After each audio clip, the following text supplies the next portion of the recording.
Welcome, everyone. We are back. A week off, we're refreshed, we're rejuvenated, well rested. You look well rested, Raj. I am well rested, which is very important. As you get a little bit older, you have to get your rest. But the DAMW Boys, we're refreshed, well rested. Don't Ask Me Why podcast. In the Super Bowl week. This is a big week. Super Bowl this upcoming Sunday, Super Bowl 58. Wow. 58 Super Bowls. Yeah. I've seen most of them. Okay. At the most you've seen is what, 48? You're just 48, right? Or around there. Yeah. And I wasn't watching it when I was a year old, but I've seen over 50. Okay. In my life. I think I know. I vaguely remember 49ers and Dolphins. And I believe that's 19. But I certainly remember, and this, just the timing. I was probably like 7 for Super Bowl 20 when the Bears shellacked the Patriots. 86. Right? And I remember we recorded that. We had a VCR in the kitchen, and we recorded the Super Bowl on VHS. I mean, like, why? I don't know. But it was, I'm glad we did it. Don't ask me where that tape is. I have no clue. But we recorded it. Yeah, that was a big thing back in the 80s. Huge. Was taping football games. I used to tape golf tournaments, all kinds of stuff on VHS. You were dedicated. Tapes. Yeah, I was. And I'd watch them over and over again. Well, let's not continue to age ourselves with a medium that is no longer existing. Right. Yeah. VHS. I mean, half the people watching don't even know what we're talking about anyway. They don't even know what a DVD is. Some of these kids. Yeah. Oh my God. No, they don't know. Oh my God. I feel old. All right. So let's get to it. So let's talk about the entertainment factor. I think one of the main drivers of viewership for the Super Bowl is all the ancillary parts of the Super Bowl versus the actual game. So you're talking about pregame. The pregame is at least 7 hours. Yeah. Just the build up, just leading to the game, and you're over analyzing, and each phase of the game gets its own hour. It's just, analysis paralysis. It's crazy. That initial, pregame lead up to the Super Bowl. And prior to that, you got the entertainment, the singing, and then, the coin flip and how long it's so much involved. It's so much involved. What are some of the things that intrigues you about just the build up to the Super Bowl? Well, first of all, let me say that, and this goes for not just sports in the Super Bowl, but women are more honest than men are. Uh-oh. Are you willing to go with that? Whoa. Yeah, I guess. And I can explain. Okay, please. In this context, anyway, I can explain. The floor is yours. Yeah. So, you ask, guys, and if you're amongst, women and men, and you're talking about something like the entertainment, like the halftime show or the commercials or National Anthem, the whole entertainment aspect of the Super Bowl, right? Yeah. The guys are more likely to brush it off like that. Oh, I don't pay any attention to that.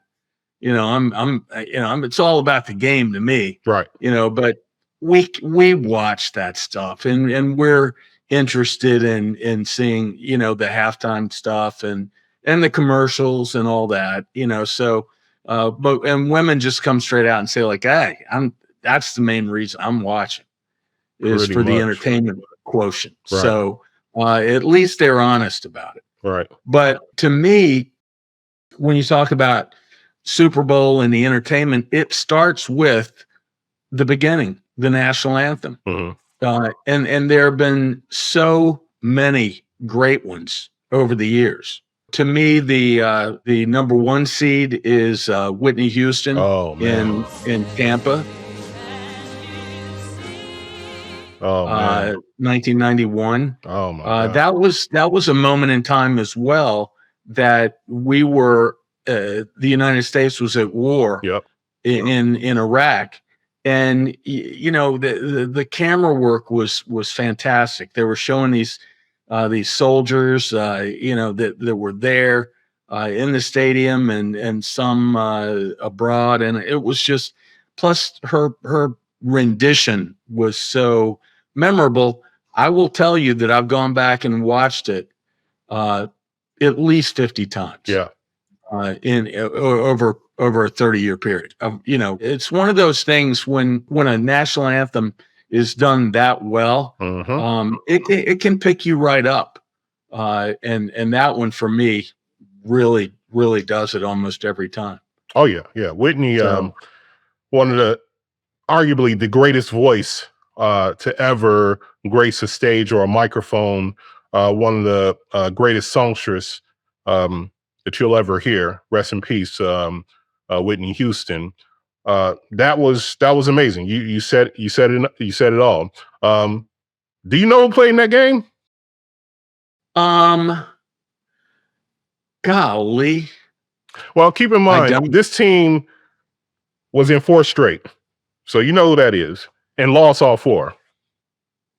Right. Okay. So the Bills were in that game, and were they playing Denver? Not Denver.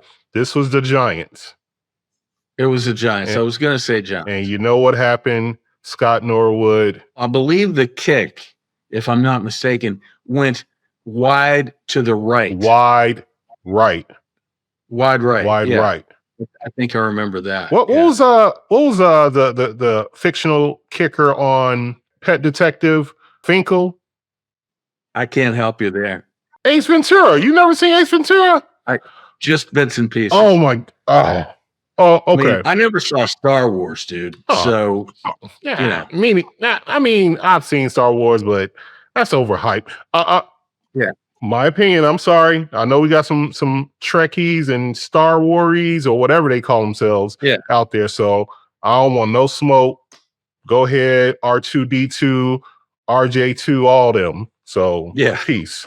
RG3. Yeah, RG3. You know, I don't want no smoke. None. All of those characters. But yeah. So, and that was interesting because I was looking at just real quick, wide right. He was up to that point. He was 1 for 5 for 40 plus yards out on grass. Today, and going back to what we've been talking about all season, as far as these kickers just being sort of, you know, hired guns, and if you can't do the job, you're out of here. That doesn't even, you don't get on the field with that with a 20% hit rate from 40 plus yards out. You know, so So I don't know. That was weird. Chris Stapleton. I know he was last year. Yeah. I mean, you know, what was your thoughts on his rendition?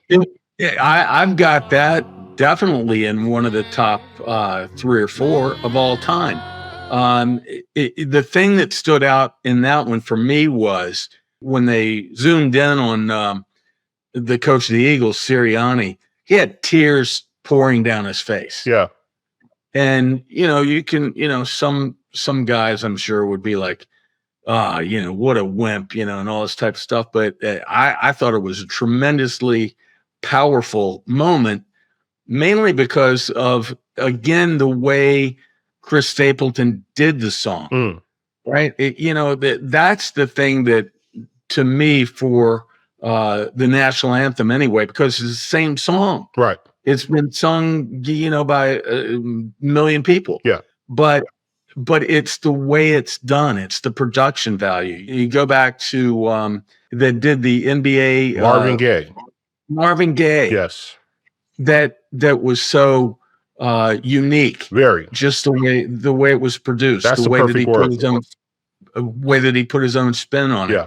And you know, I wrote down also Wynton Marsalis, who did the national anthem in '86 when your Bears were there. Yeah. And he did a trumpet solo. Yeah. That was fantastic. But I tell you what's even better than that. And I'll leave the anthem alone after this. But his brother, Branford Marsalis, has done at least one of the top 2 or 3 national anthem productions that I've ever seen in a musical duet with a pianist named Roger Hornsby. Not Rogers, Bruce Hornsby. Roger Hornsby played baseball in the early 1900s, and he was a singer. I went to his first game, but Bruce Hornsby is a renowned piano player. Okay, and he and Branford Marsalis did a rendition of the anthem. No lyrics, no singing, just piano and saxophone. And if you want to go back and check that out, everybody listening to me should go check that out on YouTube. They did that rendition of the national anthem at the game where Cal Ripken broke the all-time Iron Man, played the Iron Man record. So they did the national anthem there, and they also did it at the NBA All-Star game one year when Barkley was playing and John Stockton, that era of Flip Bird, during that era. And, if you haven't seen that, you got to go back and look at it. Branford Marsalis and Bruce Hornsby. I think instrumental national anthems is a risky proposition, depending on the instrument. I think trumpet almost is tailor-made for the national anthem, kind of gives that sort of patriotic military-like, vibe. Effect. Yeah. So, but you really, you probably could do it on piano. It's something like you said, you can put your unique spin on it. But I've seen more people vocally mess it up, aka Roseanne Barr and Carl Lewis.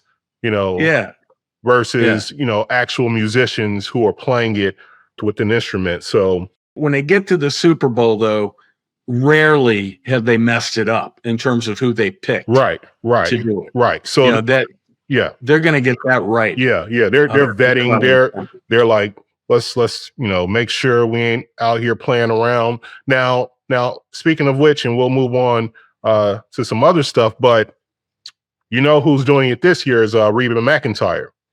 And so country great. Sitcom. She had her own show. She's on The Voice. So she's a current popping star right now. And I think she's, in her early 70s. So, so she's doing it. Great singer. She's up there. Now the America the Beautiful is done by this guy named Post Malone. Are you familiar with Post Malone? The name, for sure. Yeah. So he's a pop act. Some say rapper. I say pop act. With tattoos all over his face. He's an entertainer. He has a pretty good voice. I'm very intrigued to see how he does with America the Beautiful. I'm not sure if I'm gonna tune in. I'll just watch replays, but I'd be curious to see. That seemed like a very out of left field choice, but we'll see how it shakes out. Yeah. On to the other prioritized part of the Super Bowl activities and events, and that's the halftime show. And the halftime show, we've had mixed reviews. We've had some highs, some lows. But again, going back to your point, they are vetting. They are making sure they have the most popping, entertaining person who's going to draw the most viewers. You can have someone who's popular in one genre, but they may not tip the scale for a certain segment of the population. So they're always looking for someone who's going to capture a larger broader audience. So Yeah. I know Prince. Prince is probably one of the most memorable halftime shows that we have. Once again, the Bears were in that game, and we came up on the short end of that game. But what were your thoughts on the Prince? That's Yeah. Again, you hit it right on the mark. That's my all-time favorite for a halftime musical show. Was Prince. That was 2007. Yep. And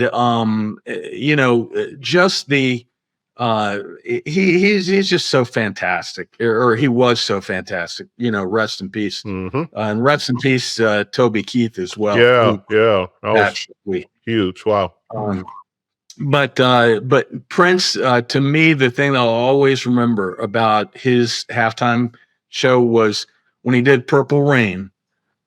It's the rain started coming down, really pretty heavily. Yeah. And even I think there was like an electrical storm going on out there too. And he's out there with his electric guitar and, all these other, kind of dangerous things going on in an electrical storm. But it was just like, he just didn't care. The rain was pouring down. Yeah. And I think that there were some, I don't know what you call them, special effects or whatever, that made the rain look purple. Right. And it was just on point. It was so phenomenal. Yeah. So, the other one that sticks out to me, it was with Coldplay, Bruno Mars, and Beyonce. Yeah. And that was Super Bowl 50. Yeah. And that was, I think, 2016. Okay. And that was a melding of, as you were talking about, different genres of music. And the whole messaging, at the end of their performance was, let's all get together. Yeah. Let's as a country, as a people, let's all get it together. Right. And that was kind of their whole message throughout the whole thing. And all three of them were, fantastic. I know one thing is in that Super Bowl, I think that was, if I'm not mistaken, that was Bruno Mars' first time.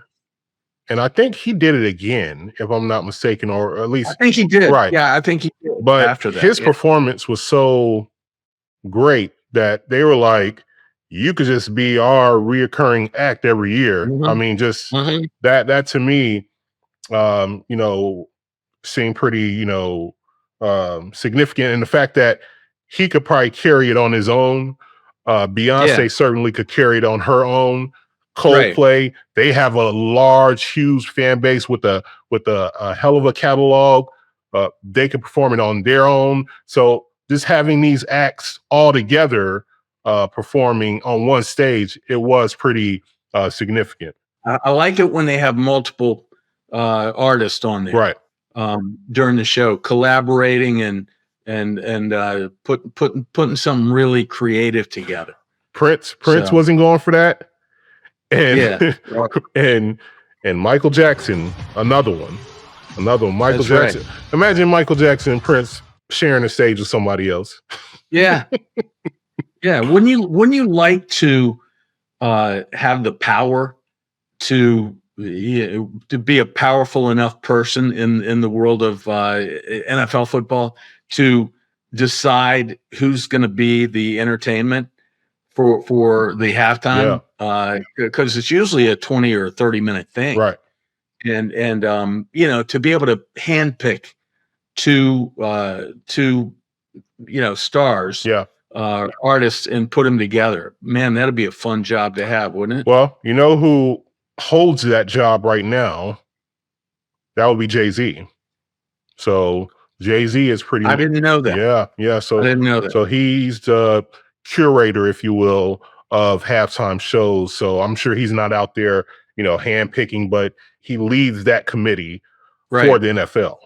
So they assigned that probably, I want to say, 2017, 2018.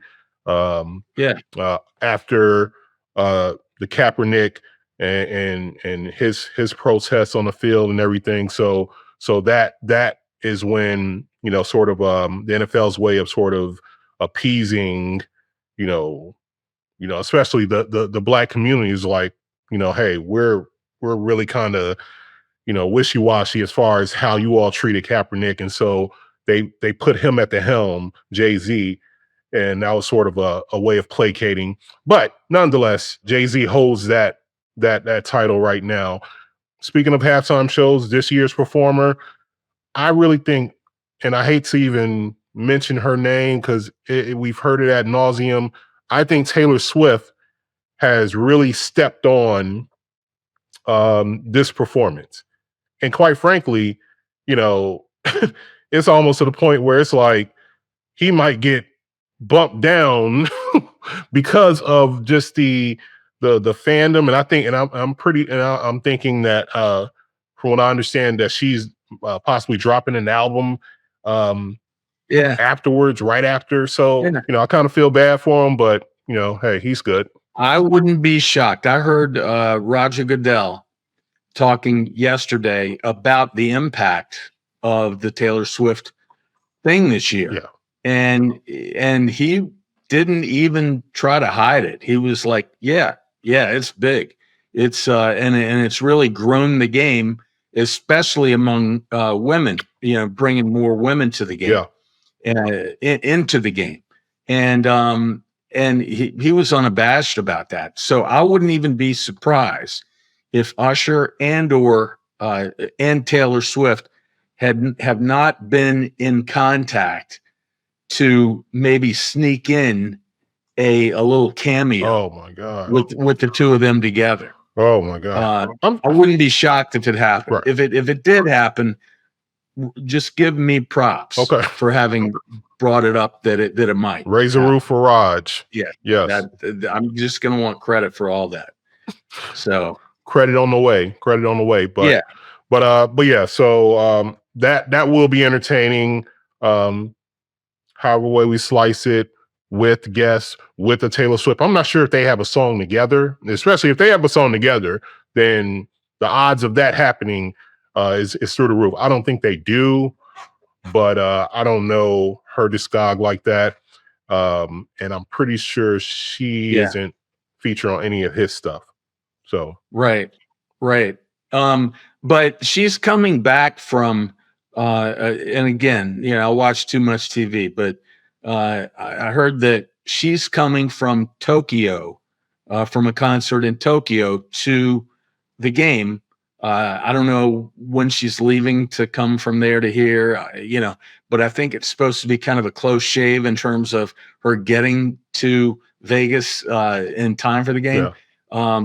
And I believe that NORAD is going to be tracking her like they do, with Santa Claus at Christmas, where kids can call the number and see where Santa Claus is, around the globe. I think that they're going to be tracking where she is. Where's that fat guy at? Right. So that's a scoop. Okay. You mentioned Toby Keith, rest in peace. That was unexpected. A former NFLer, movie star. We'd be remiss if we didn't mention him. He had a brief stint in the NFL, but he was a pro for the National Football League. Carl Weathers, rest in peace to Carl Weathers. Yeah, sure. Rocky, huge sports luminary. Rocky, like you said, Apollo Creed, Happy Gilmore, most recently, Mandalorian. So rest in peace to a Hollywood legend, Action Jackson, all that. So but on to some Super Bowl week storylines. What else? What else has happened? Mahomes' dad got popped for DUI. Yeah. What's up? What's going on? It all goes back to what I'm sure we both have said, and most intelligent people say, with guys that have the kind of money that these guys do. Why are you driving a vehicle? Let alone drunk, but why are you driving a vehicle in the first place? You got more money than God. I mean, come on now. Yeah. You should be taking forget it, maybe not a limo, but you should be taking a car service everywhere you go. especially when you're in Vegas. So that's just pitiful. And frankly, for Patrick Mahomes, he's had a little bit of an issue with family screw ups. His younger brother, Yeah. a couple of years ago, whatever. The lady in the bar. Yeah. It's like,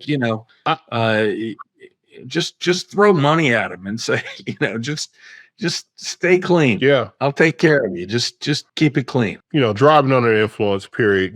Just PSA folks, for the younger folks, older, whomever, don't drive drunk. Don't do that. That's no good. That's a no-win proposition right there. But yet it's not a laughing matter. But no, I've seen Pat Mahomes, former Blue Jay. I don't know if you remember him in baseball, pitcher. I remember him. Yeah. I remember him. But ever since he's been in the spotlight or has been back in the spotlight due to his son's heroics and his performances in Super Bowls in the past, every time I see him, he looks like he a little lit. He looked like he was like, okay, all right. What's in that cigar you always smoking, man? Yeah. But he was a pitcher, wasn't he? Was he a pitcher? He was a pitcher, yeah, man. So hence his son with a dynamic arm himself. But shoot, I mean, if anyone was gonna do it, get popped with a DUI, shoot, hey. When I saw it, I was like, kind of makes sense. But all jokes aside, y'all need to chill, especially this upcoming Sunday. I know the libation is gonna be flowing. We got, like you said, car services. You ain't got to be a millionaire. You got Uber, you got Lyft, you got your homie, you got your girl, you got whoever, you got public transportation. Don't get behind the wheel driving while you're drunk. It should never happen anywhere, but it should never happen in Vegas. Right. Because if you're staying in any one of those, however many hotels that there are on the strip, you can walk almost anywhere in Vegas. So, and if you don't want to walk, just get an Uber. Right. So, okay, that's enough of our preaching. We're here to be the proponents of clean living. Just doing everything right. Yes. We're pretty solid people. You can trust us when we give you advice. We're saints, but not from New Orleans. Saints, right? Yeah. I Kelsey. wish I had a quarter for every time I've been called a saint. I'd have how many times? Well, 75 cents. Yeah, about 75. Yeah. Kelsey, I'm only thinking about one ring this week. Yeah, that's what he said, isn't it? I need context on that. What does that mean? Well, somebody asked him, again, somebody was asking him about when are you Taylor getting married? When are you going to propose or something like that? And that was his response. He had obviously, figured out what a response to that question would be. Yeah. And it was a good one. It was like, there's only one ring I'm interested in this week. And that's the big one, the Super Bowl ring. I'm rooting against, he better not propose to this woman after the game. Propose to her like when the camera's off and, at the hotel or wherever y'all stand. Don't do that at the game. And I heard some stuff out there talking about he's going to take his Super Bowl ring and put it on her finger. Oh, my God. Jeez. That would be entertainment. I mean, he wouldn't get it unless he was using the one from last year. He's not going to get his Super Bowl ring from this year right after the game. Yeah. So he wouldn't be able to do it there unless he used the one from last year. But, like reporters, they're always digging for, scoops at the Super Bowl. They're falling all over themselves, trying to get a scoop, trying to get a player or a coach to spill something that the reporter can take credit for, like, as Diana Rossini reported, such and such. But, these guys are pretty savvy, especially, I think, the Chiefs, because they're kind of getting used to going to the big game. Mm-hmm. And they're kind of prepared for that whole media onslaught. And like somebody asked Andy Reid a couple of days ago, they were trying to get him to dish on, like, well, if you win it this year, are you going to retire? Trying to get him to spill something there. And he was like, today's not the day that, that I'm talking about that. Yeah. Today's not the day. He's put in his time. I'm not sure where he is in terms of all-time wins. He's not going to catch Belichick or Landry. That's not going to happen, or Shula rather.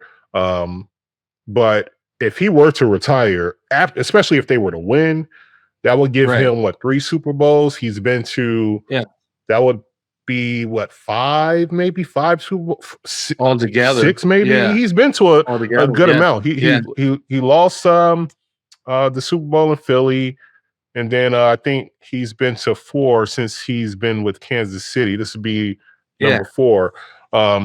So it would be a decorated, solid coaching career. He easily will be in the top 5 coaches of all time, especially the success that he's had in that in terms of what he's done with quarterbacks in particular throughout his career. I don't see him going anywhere. And after this year, I would say even if he won again next year, I still wouldn't see him retiring yet, because I think that Patrick Mahomes, to me, kind of set the bar for the Chiefs in terms of them being a long-term factor to win championships. When he renegotiated or redid his contract, right? A la Bobby Bonilla, from back in the day, where he redid his contract for, getting paid far out in years from now, so that they could keep the pieces that they need to contend for the next few years. Because Mahomes, Kelsey, those guys, they're competitors, man. They want to win as many Super Bowls as they can, and I think that they know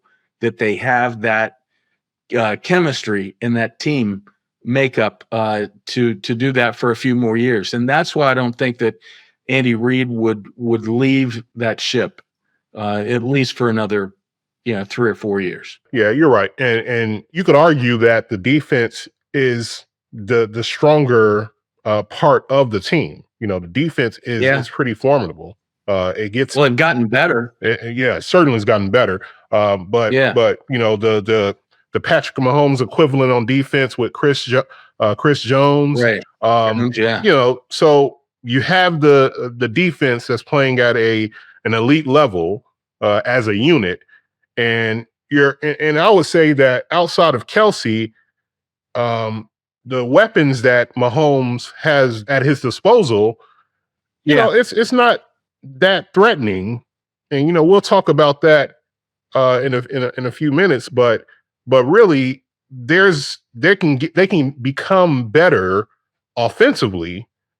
Free agency this offseason, win or lose, they're going to be a tough team, or even arguably a better team, better offensively this offseason, due to the concession Mahomes made of restructuring his deal. So it's the arrow's pointing up for the KC Chiefs. Yep. Let's jump into a few questions. We got one YouTube commenter, Skitwit. What's going on, Skitwit? I guess it's like a play on nitwit. I would love to kind of understand the origins of Skitwit. Yeah.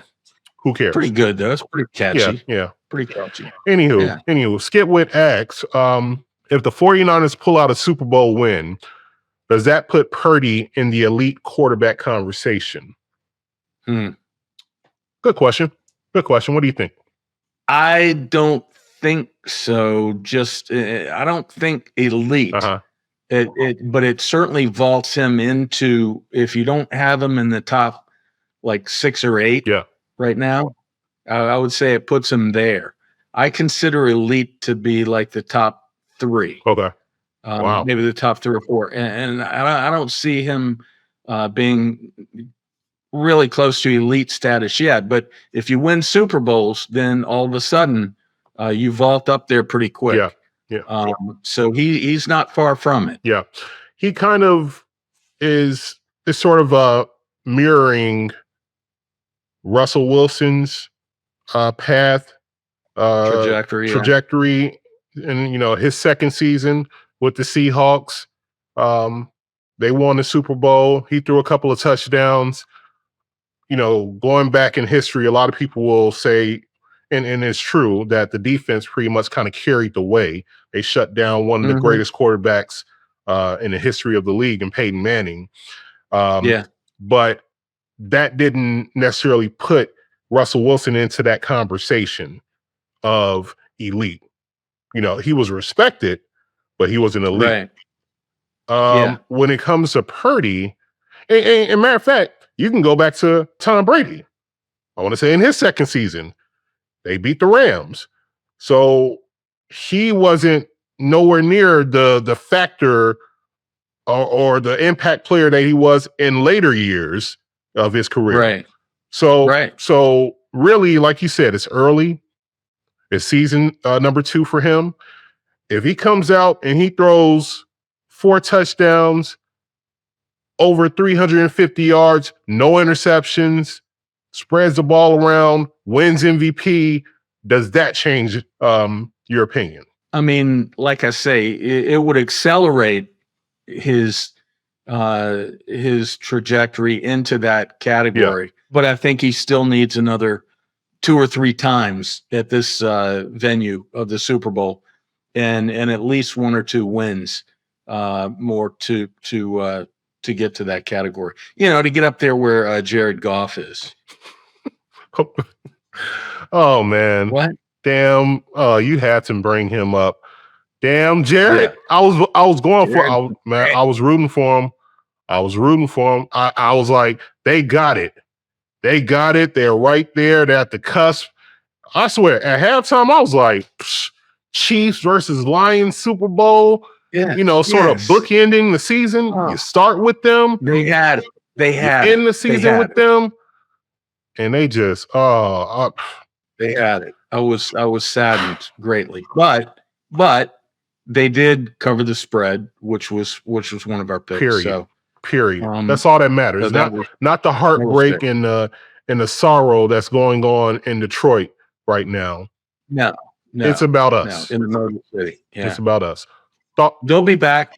Absolutely. Thoughts and prayers to Detroit, though. You always got Tigers baseball. Their pitchers and catchers are reporting soon.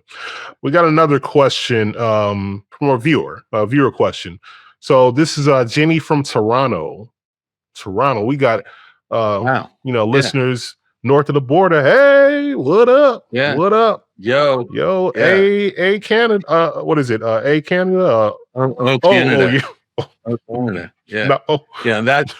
Yeah, we should ask her what's her favorite "O Canada" anthem at a hockey game or something like that. I bet you Celine Dion kills it. I know. Oh, she can crank that out. God. That's not a bad anthem though. "O Canada." It's just pretty cool. Well, isn't it like "Oh Canada"? Da, da, da, da, yeah. Yeah. All I know is just like "Oh Canada." Yeah, that's all I know. Yeah. But it's catchy. I just can't remember any of the rest of it. So what does she want to know from us? Oh yeah, I'm sorry, Jenny. We digress. She asks, if Mahomes were to win the Super Bowl, would he be considered the greatest QB of all time? What's your take? All right, I'll dip my toe into these treacherous waters. Hey man, look. This is season 6, 7 for Mahomes? 6, I believe. 6, okay. Yeah. 4. Yeah. This is his 4th Super Bowl? Right, and 6 straight AFC championship. 6 straight AFC champion. We're building the case here. We're building the case. Yeah. Right. 4 Super Bowls, 6 straight AFC championships. Won 4 of those, then won 2 Super Bowls, Super Bowl. Yeah. lost one to the Buccaneers and Brady. Right. And this could be number 3. Me personally, if he wins on Sunday and he plays like not like, because he's never like winning a game and just kind of barely contributing. He's going to have to ball out in order for them to win this Sunday. So if he does that, if they win, we can just assume that he balled out. Numbers is crazy. He's an MVP. That's automatic. So I would say yes. I would say yes. I would say he is better if you would extrapolate those numbers over a Tom Brady-esque timeline of a career. He is a better quarterback. He would be the greatest quarterback that we have seen. And we can argue that he hasn't even peaked yet. So to answer Jenny's question, he's still young. He's 28. I think we uncovered that earlier. He's 28 and he's prolific. He breaks hearts. He couldn't win on the road. Well, when he gets on the road in the playoffs, what is he going to do? Tap that behind. That's what he's going to do. And he did that to Buffalo and he did that to Baltimore. So my answer would be yes. He would be considered the greatest quarterback in the history of the league. What's your thoughts? Okay, so you built a very good case. You know, it's very convincing. You probably should have considered a legal career. Okay. You know, because that was very convincing. However, I don't think that you can consider him the greatest of all time just yet. I think he's, again, it's just like we're talking about Purdy. The trajectory is there for Patrick Mahomes to be the greatest of all time. And that's, I think, in part why he restructured his contract and things like that, because he's shooting for that. That's his ultimate goal. Win more championships and be the greatest of all time. And that drives him. I don't consider him the greatest of all time yet. I still have to give that to Brady. I think that, to me, one of the crowning achievements for Brady was when he went to Tampa and won a Super Bowl. You know, with a whole new squad and not really near the talent that that he had in New England. And to me, that really solidified him as the GOAT. I think Mahomes can get there, but you know, you're talking about how many years Mahomes has been in the league and the incredible success that he's had in 6 years. To me, there are only a couple of NFL players in our lifetime that only played a few years that could be considered in that same realm as one of the greatest of all time. And I'll give you 2 examples, both running backs. And that would have been Gale Sayers and Barry Sanders. You know, they had short careers. They could have broken every rushing record that there was had they played, you know, the amount of years that a lot of guys have. But they, you know, quit while they still have their health, and they are still acknowledged as probably 2 of the top, you know, 4 or 5 running backs of all time. I think a good comparison outside of football, like you just mentioned, a good comparison would be Sandy Koufax. And so, yes, I wasn't alive, I wasn't around, but I know just based on, you know, the stories that, like, hey, he was the best pitcher, hands down, and I think he only pitched like 6, 7, 8 years or something like that. So very short career. So, and I don't think it was anything health related, if I'm not mistaken. It was just, you know, I've had enough. Right. So that short sample size, you look at Mahomes now, this short sample size and what he's accomplished. I mean, the argument is there. The argument is there. But to your point, Brady doing what he did in New England, just over that time period, making it to Super Bowls, winning championships, and then going to another conference his first season and winning another Super Bowl. That is that is hard to usurp for any QB. But come Sunday night after that Super Bowl, and if Kansas City walks away victors, and Mahomes played a significant role in which is assumed he played a significant role. Hey man, I promise you, put any amount of money on it. First take, the Skip Bayless show, Unforgiven, Unbelievable, or Undrafted, or whatever his show is. They will be debating this. They will. Is he the greatest QB of all time? And it's a valid question in my opinion. Yeah. Especially if they win. Absolutely. So, so Jenny from the T dot. Yeah. And her number, by the way, everyone knows what her number is. Jenny, I've got your number. 877-568-800 Empire. You give it out to everybody, but everybody's got her number. All right. So enough of the shenanigans. 867-5309. That. Yeah. You remember? Hey, real quick. You remember when you could dial local numbers and not have to include the area code? Oh Sure. man. Yeah. Oh man. I remember that. Man. Yeah. Those were the days. Those were the days. Yeah.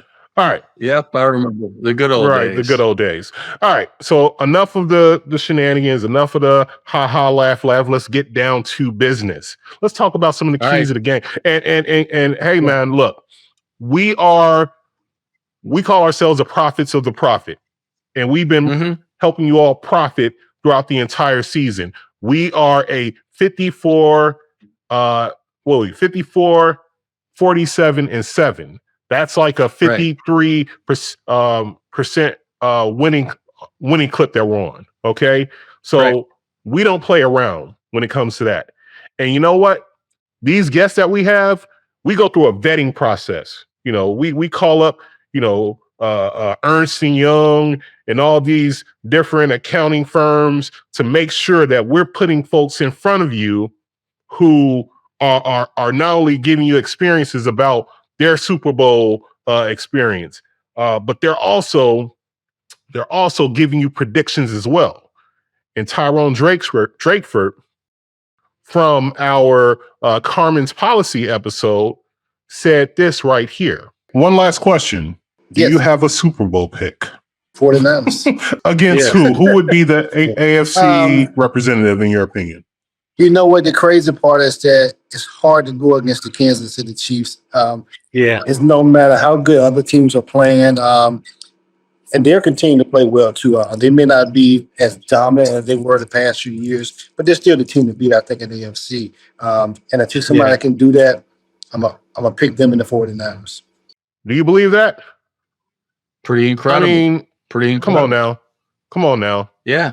We just bring it week in, week out. And the record speaks for itself. I would say that if you look back at how well we've done this year, picking games against the spread all year long, man, the best time to catch us was after we would have like one or two kind of not so great weeks in a row, and we would always go on a run.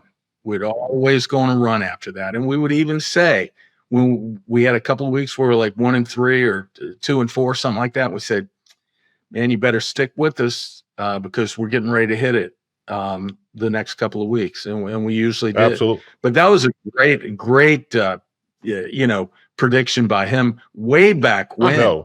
That was like 7-8 weeks ago, at least. Yeah. So no one would ever have guessed the 49ers and the Chiefs would be in the Super Bowl. Like, who would have thought that? Other than Michael Keys. Right. Mike. But if you know him, yeah. Shout out to Keys. What up? Yeah. What up?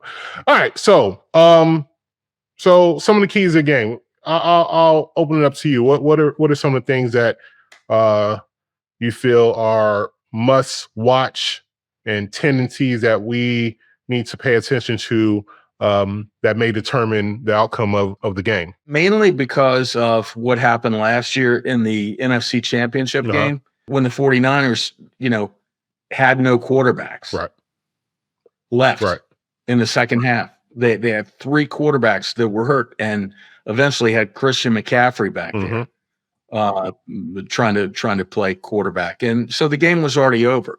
So I would say that, the thing to keep an eye on is key injuries to key players early in the game, like in the first half or even in the first quarter. If that happens to a Mahomes, if it happens to a Christian McCaffrey or even Purdy, that completely changes the whole dynamic from that point on, and it's gonna really make it difficult for the other team. And the other thing that I was thinking about was, it's almost the same with the Chiefs Baltimore game, right? How the Chiefs controlled the ball and the clock and kept it out of Lamar Jackson's hands. In the first half alone, Kansas City had the ball all but 9 minutes. Lopsided in the first half. Absolutely. Yeah, lopsided. And so whoever can control the clock to keep the ball, because both offenses are explosive, right? So whoever can play keep away, is more successful at that, I think has a big edge in this game. Yeah. I think one of the other trends and some of the tendencies that we had discussed or that you had just mentioned, especially with KC, not so much for San Francisco, but if KC gets up early, if they come out the gates, like scoring on their first possession like they did against Baltimore, in Baltimore. Yeah. If they get up early, I think it may be trouble for San Fran. If San Fran gets up early, they need to get up like 2 touchdowns or 2 scores, 10-0. Yeah. 10-3. Yeah. They need to have that lead where they can lean on Kansas City, knowing that they're going to have to put it in the air more than they normally will. And so I think, and that's going to open up for potential mistakes, knowing that Kelsey is that one guy. So if you, and really from a San Francisco standpoint and Baltimore, I know they felt it last week. Stopping Kelsey because, no one's worried about Tony. No one's worried about Rice. Okay. They're not, the threats that Mahomes once had. But Kelsey is that dude. He is that threat. And so he makes key plays. They're not afraid to go for 4th and medium in parts of the field where it wouldn't make sense to do it. So he's that safety blanket anywhere on the field for Mahomes. And so if they can't neutralize him, it's going to be a long day for San Fran. And on the flip side, if San Fran can keep Chris Jones and that pass rush at bay, then now it gives Purdy time to utilize his weapons, something that he's been doing since he started. That Kyle Shanahan system, hey, take advantage of McCaffrey, take advantage of Debo. Ayuk is out here, Kittle. So they have a, murderer's row on the offense, as is. So if he's able to stay clean and get those weapons clicking, hey man, it's going to be a game. It's going to be a game. So I think the 49ers need a lot more things to work in their favor for them to win versus Kansas City, in my opinion. You can shut down a running game in Kansas City and they'll still kill you in the air. You shut down San Francisco's running game, they might be compromised. You got to think too, there have been so many Super Bowls in history, and I think back to when the then Washington Redskins won a Super Bowl.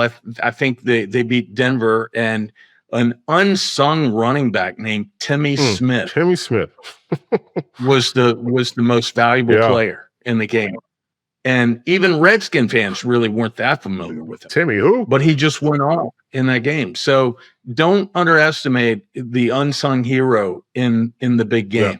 somebody coming out of the woodwork because Andy Reid and Mahomes and Kyle Shanahan, they're crafty dudes, man. They'll use someone that to feature somebody that you wouldn't have thought of, like Kyle Juszczyk for the 49ers, a fullback, right? He's capable. And you mentioned Kadarius Toney, right? Yeah. So I mean, if they start focusing in on Kelsey and a couple other guys, don't be surprised if somebody else comes out of the woodwork and maybe even ends up being MVP of the game. Yeah. The Chiefs are dogs going into this game. Does that shock you? Yeah. 2 points. It does. It does. So, now here's the thing. I hope that we have consensus on who we're picking this week. Okay. I hope that we're on the same wavelength. I'm trying to right now communicate that through to you as we speak. Are you feeling it? Yeah. Ooh, coming through the. Ooh, yes, I got it. Okay. So our consensus pick is, and we'll say it at the same time. And 3, 2, 1. We'll say it at the same time. 3, 2, 1. Chiefs. Kansas City covers. Yes. Okay. All right. Hey, it worked. The telepathy, or tell. I'm good at that. Yeah. I'm good at that. Man, I've done that. You're like a mutant. You're like an X-Men. Yeah. I've been called that too. Yeah. Yep. Well, we're on the same page. Yes. 47 and a half. 47 and a half over under. You want to try this again? Well, the weather's not going to be an issue. So, so I got to go over. Yeah. At 47 and a half. And that number could go up. That number could go up by game time, but 47 and a half on a fast track. Yeah. It probably will. I would imagine it may go up a point, point and a half, I'm guessing. Yeah. But absolutely, I see this going over 47 and a half. That's 24-24. So I mean, that to me is easily something that they will eclipse. I don't think it's going to be a high scoring affair. I think it's going to it'll be enough to go above that 47 and a half. So let's all win a bunch of money. Let's go. Let's go. Let's do it. Let's go. Absolutely. I wonder if and I know you travel. I know you travel to the casino. 30 miles, not 300. Yep. 30. Okay. Mm-hmm. And I don't know if you're going to partake in any prop bets. The length of the national anthem. The coin flip. Are there any, exotic bets that you're looking at that you have your eyes on? I like exotic animals. But